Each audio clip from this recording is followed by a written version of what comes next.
Hi everyone, I'm Joanna Penn from thecreativepenn.com and today I'm here with Jeff Goins. Jeff has a passion for writing, creativity and changing the world.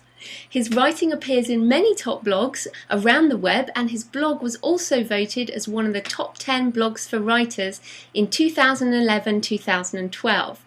His first non-fiction book, Wrecked, When a Broken World Slams into Your Comfortable Life, will be out in August 2012. So welcome, Jeff. Yeah, thanks for having me, Joanna. It's a pleasure to be here. It's great to meet you because I've been following you online for a while now, so it's lovely to have you on the show. Yeah, likewise. I've been a follower of your blog for a while and love what you do, so it really is a pleasure and a privilege for me. Thank you. So why don't you start by telling us a bit about you, your writing background, and also about this upcoming book? Sure. Yeah, well, I've been writing my whole life, but only recently have I started really calling myself a writer and considering my craft as a professional interest instead of just some sort of side hobby, which incidentally I think is something that writers do a lot of. They sort of dismiss their gifts and talents because they're easy or come natural, or they're scared, and that was certainly the case for me.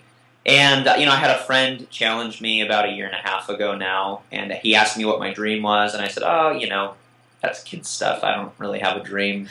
I have a well-paid, I've got a good day job and a family, and everything's secure and good. I don't need to worry about that. And he said, oh, that's too bad. I would have thought that your dream was to be a writer. And when he said that, that really resonated with me. It kind of struck a chord and hurt a little bit in a good way, because it convicted me of something that I wasn't doing that I needed to be doing, which was taking myself seriously. All that to say, this kind of started this exploratory process where I looked back at my life and examined the things that I had always done. And I had heard that if you want to know what you're supposed to do with your life, you don't need to look forward, you need to look backward. And I thought, well, that's easy. I thought I had to discover something new, and instead I just had to uncover something old. And so I realized that since I was 5, 6 years old, I had written, created things, told stories, those sorts of things. So I've been writing my whole life, and really this past year been taking it pretty seriously. And as a result of that, I started the blog. I've been blogging in other places for about 6 years.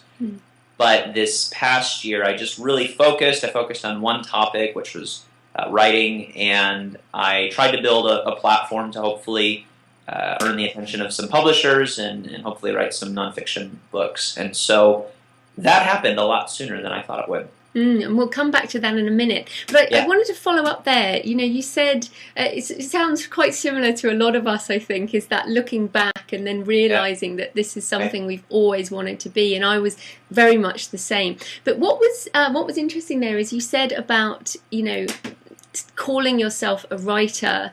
And also for me, the word author, I am a writer, I am an author, I am creative. These were the things that I struggled to say. What do you think about that? When can people start calling themselves a writer, or permission? And when can they use the word author? Well, for me, it was always, I never was comfortable calling myself a writer, because I thought that, I wrote, but I thought that a writer is somebody who gets paid or makes $1 million or gets on the New York Times bestseller list. I wasn't sure what qualified it. I just knew that I wasn't it. And I think that with our life's passions and callings, we're always waiting to arrive at some moment where we're legitimate, but we don't know what that moment is. And so we're always waiting, never satisfied. It can be really emptying and really lonely. And so I didn't know. So I read this great book that I recommend for any writer, aspiring author, called The War of Art by Stephen Pressfield. Probably familiar with it. Yeah. And he talks about turning pro. Yeah. And he talks about that there's a shift that happens in every professional artist's life where they go from amateur to professional. And really the only distinction is you taking yourself more seriously. And that happened when I just decided to call myself a writer. I just decided, okay, I'm going to do this. I'm going to believe it about myself. Even if I don't have anything to show for it, I'm just going to start. And when I did that, the quality of my work dramatically increased. And nothing actually happened. I didn't take a class. I didn't go to a conference. I just changed my mind. And as I was doing that, as I was starting, I got the opportunity to interview Steve Pressfield, and I asked him this question that I was still sort of struggling with. When do I become a writer? When do I get to say I'm an author? When does this happen? And he said, you are when you say you are. And I said, well, what about the bestsellers list, and what about having an editor, or an agent, or this or that, or a publisher? And he said, screw what everybody else says or thinks. You are when you say you are. And I just think that's so true. We can wait and wait and wait if we're waiting for somebody to affirm our gifts, and we will never feel like that thing that we're hoping we are until we start believing it about ourselves. At least that was my experience. So I think writer, author, artist, entrepreneur, plumber, whatever it is, when you begin to call yourself that thing, when you begin to really think of yourself as that, you start acting like a professional and you create great work. And so I know a lot of people who are, aspiring authors, or on their Twitter profiles or Facebook pages or email signatures, they have wannabe whatever. And I just think that's really detrimental. Yeah, don't do that. Yeah, it's like, and you get caught in this cycle of not believing that you're good enough, and therefore not producing a great work, and then nobody pays attention, and then keep believing that you're not good enough. It's this awful cycle. And so, whether it's an author or writer or whatever, I know the technical definition of author, I think, is you've got a published book. But in the world of social media, where publish is a button that you press, you can publish yourself. You can choose yourself, and you can be whatever you're hoping somebody else calls you now. Yeah. And I think that's essential to creating great work and being taken seriously in the world today. Yeah, and I agree with all of that. So fantastic. I think we've been reading definitely the same books. And The War of Art I do recommend for everyone. And of course, Do the Work, which is the shorter, I guess, version that was done for the Domino Project. Yeah, that's a great companion. As you know, I mean, you've been very prolific in your writing. That's a great companion for any work. A lot of artists are great at starting things, but they're poor at finishing them. And it's a short little guide about just keep moving, finish the project, the book, the painting, whatever. Yeah, actually, it's funny. I have a quote on my wall right here, and I'll read it for the listeners. It says, "On the field of the self stand a knight and a dragon. You are the knight. Resistance is the dragon. The battle must be fought anew every day." And that's from The War of Art. So yeah, I love that quote. Yeah, brilliant one. Okay, so we're writer's love in here. So everything you've said so far fits into kind of, you've got this great free manifesto on your site, but you've also got an ebook coming out. You are a writer, so start acting like one. So could you just, continue, I guess, is that going to be like a kick writers up the bum type of ebook? Yeah, well, I found that that's one of the things that I'm gifted at, passionate about, and something that resonates with people. And it certainly resonates with me. I mean, The War of Art, Pressfield certainly epitomizes that art as a war, mentality. And I know that I'm lazy, undisciplined, easily distracted, and I know that there is this battle being fought in me, and when I lose, the world misses out on some creative gift that I have to offer it. And when I win today, then I beat resistance, and I get to push something forward and share it with the world that will hopefully make a difference. So yeah, I mean, that voice really resonates with me. So the manifesto is something that I wrote that I really didn't expect to take off as it has, and that's something that over nearly 10,000 people have read and shared, and it continues to resonate with people. And really, it's just a short ebook. It's an essay. It's about 900 words. And it's sort of like a prose poetry type thing. But it's really about forgetting for a moment what everybody else thinks, forgetting about your Google Analytics if you're a blogger, forgetting about selling 1 million copies or getting a publisher to notice you, and just focusing on writing for the love of it. And when I began to make that shift, I realized that I enjoyed what I was doing more, and that the outcome didn't determine the process. And so for me, I mean, there's this weird paradox that happens, but when you start focusing on the craft and just doing that for the love of doing it, one, you have a lot of fun doing it, and then two, if anything happens afterwards, which often it does, that's just kind of icing on the cake. So yeah, I mean, that the Writer's Manifesto is about that. It's really about writers write not to get published, but because they love to write. And if you're writing for acclaim or accolades, you're ultimately going to be disappointed because there's a lot of hard work that happens. And if you're not loving the process as you go, you're eventually going to get burned out or get disillusioned. So yeah, this new ebook is really a collection of a bunch of thoughts that I've accumulated over the past year or so. It's kind of like, if you're familiar with a Seth Godin or a Domino Project type book, it's, these short little snippets of ideas. But it's ultimately about my process of beginning with this this conversation that I had with a friend where he told me, well, you don't have to dream of being a writer one day. You are a writer. You just need to start writing.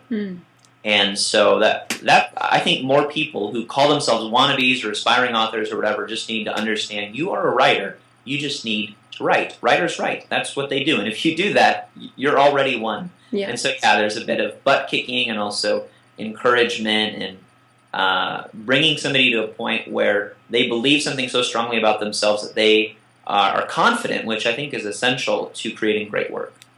Fantastic. So you clearly have I'd say an indie kind of view of picking yourself and putting yourself out there. You're basically you're self-publishing, and yet you have a traditional book deal for your non-fiction book, Wrecked. So can you tell us a bit about the book and how you got that book contract so that people can understand how that worked? Sure. Well, I will begin by saying I don't have any sort of master plan or series of goals that I wrote down somewhere on a paper and put in a drawer, and now they're all magically coming true. I'm just sort of playing it by ear. But yeah, so, as I said, I started my blog about a year and a half ago now, and it really started to take off. And when I wrote that manifesto, my newsletter list grew from like 75 people to 1,000 people in about a week and a half. And that's when I was like, wow, something must be happening here.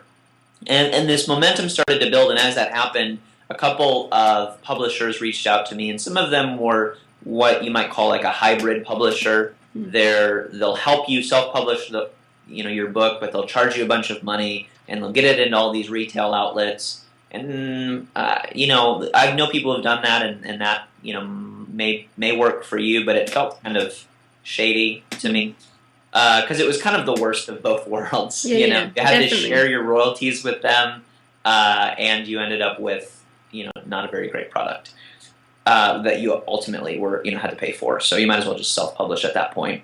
But then I started talking with a couple of people about traditional publishing, and I was building an audience at the time, and there was part of me that thought, do I really need a publisher? Can I just get this out there?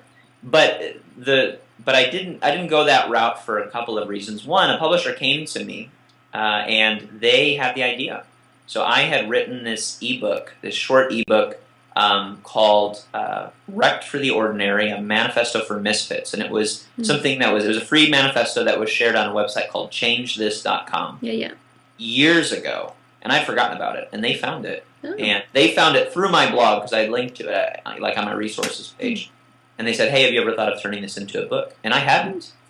So that was the unique opportunity there. But I found in working with a traditional publisher, at least for my first, longer form book, it's been really valuable for me on a couple of fronts. One, for the brand that I'm building as an author, there is this sense of legitimacy that I think is going away, but at least with some types of people, frankly, not for people like us and lots of people who basically live online. But when I told my parents that I published an ebook, they're like, oh, yeah. What is that? Whatever. But when I told people on, even on Twitter and Facebook, hey, I'm publishing a book, with a traditional publisher, they're like, wow, like something that I can hold in my hands. Oh my gosh. So, there's something to that. Again, I don't think that's going to be around forever, but there's still some of that lingering. And I do see a lot of people who are doing both and being very successful at it. They're working with traditional publishers and also doing their own thing. But really, at the end of the day, for me, it was, I don't know how a book is published.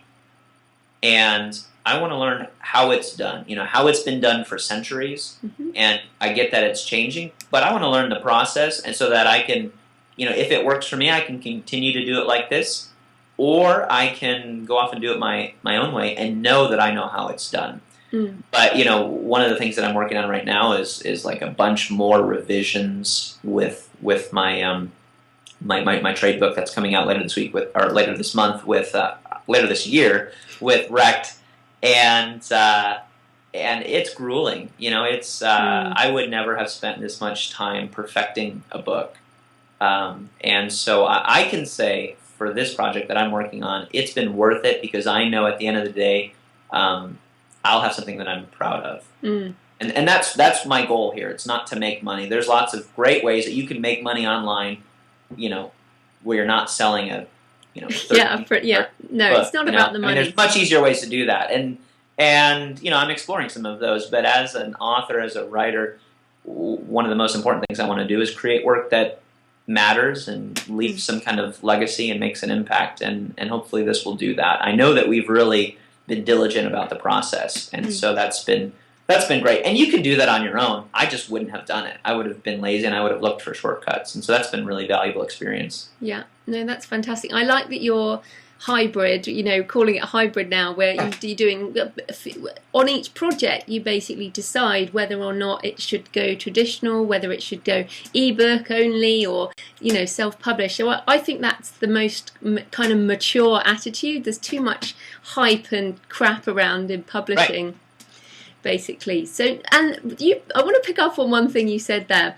You kind of made a very humble statement about the fact that you set up this blog like 18 months ago, and then, suddenly it took off. But the truth is, Jeff, you've been posting around the blogs and the top blogs on the internet for quite a long time now. And your blog is extremely good, professional, great copywriting. I mean, I want people to realize that you haven't come out of nowhere, have you, really? Because everyone's going, what? He got a book deal in 18 months? Yeah. So tell us about that. How have you learnt how to blog effectively, and how have you blogged on these top sites? Right. Well, I spent 5 years failing at it. So, this is my 6th year of blogging. I started out on a website called Zanga, which is still around and some people may still be using. I've been on Blogger and WordPress.com. I was on a proprietary blogging network that was affiliated with my employer for a while.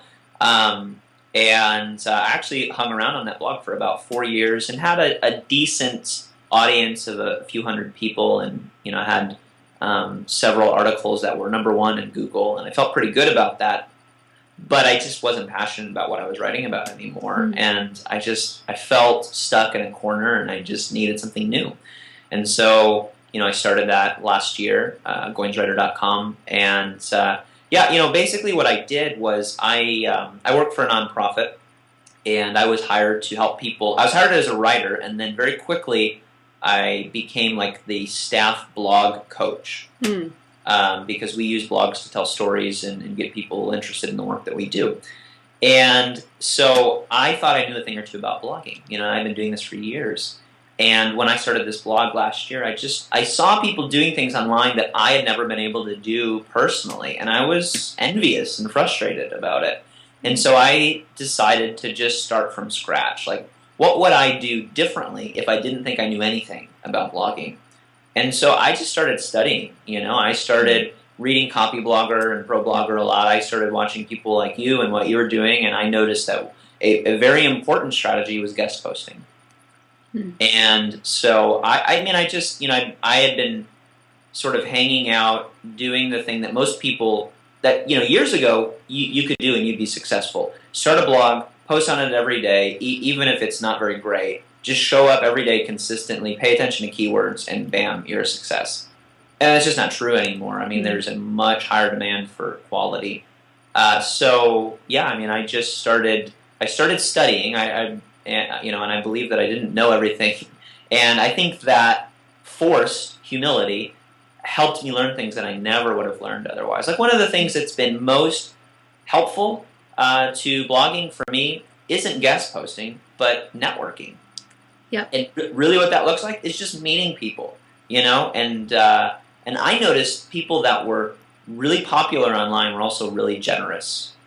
And that's not everybody, but a lot of people who have been successful as bloggers or, have online businesses or whatever, they have this ethos of generosity that, quite frankly, shamed me. And I was like, wow, I'm not like that. And I learned to be that way, not in a disingenuous way, because people had started being generous to me, and I realized, gosh, I need to pay this forward. And the blogging community is actually a pretty small community relative to the whole internet, the whole world. And so if you start reaching out to people who are kind of in the trenches like you are, people are very apt to share their secrets and struggles and whatnot. And so really, before I started guest posting, I just started meeting people, emailing people that I was intimidated to email, people like Seth Godin or, Chris Brogan or Joanna Penn or whomever, That's sweet. People that I was like, oh, no, I can't reach out to them. And I did. And I found that 9 out of 10 times people were responsive, and that built a relationship that led to some sort of transaction, a guest post or an endorsement or whatever that was ultimately helpful. But it wasn't the ask, it was the relationship that really led to an opportunity. No. And I mean, I had done this for 5 years, so I was gonna hustle, in the past, year or so. I've accumulated, started with 0 posts, and I have like 415 articles on my website now. I was really trying to hustle to build a large stockpile of resources that would continue to help people long after they had been written. So, yeah, I mean, the guest posting, all of that combined, I think has, been a really helpful, useful strategy. I think, again, I think we just agree on everything. We need to have some kind of controversy going on. Yeah, but what you say there, I mean, I say, same blogs, copy blogger. I mean, I love copy blogger. But I think modeling what you have done, and other people can also get from your site, is modeling success.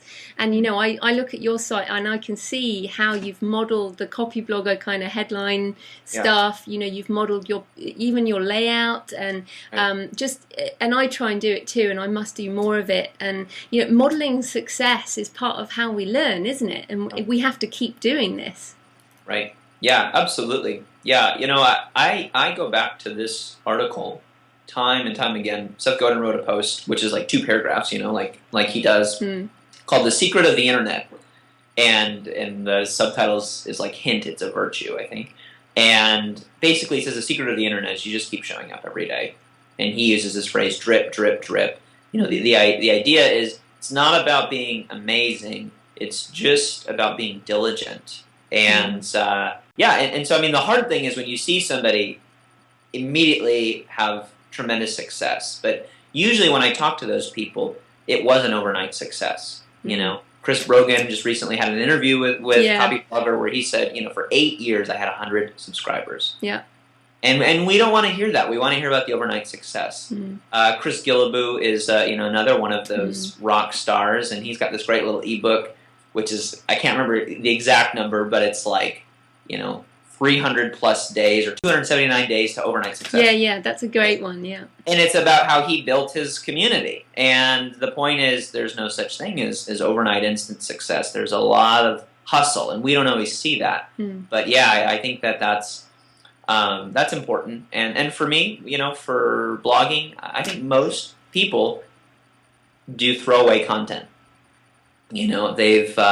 It's a blog, it's free, I can hit publish, there's no editors or people who are sort of gatekeepers. I can just hit publish. And so the problem, I'm actually writing an article about this right now for a magazine, the problem with this age of abundant information where people can publish themselves, they can choose themselves, they can really self-publish themselves, is there's a lot more noise. And so I think I wouldn't trade that for the world. Like, I don't think we should have censorship. I love this, because if this weren't for the opportunities available to us, I probably wouldn't be talking to you right now.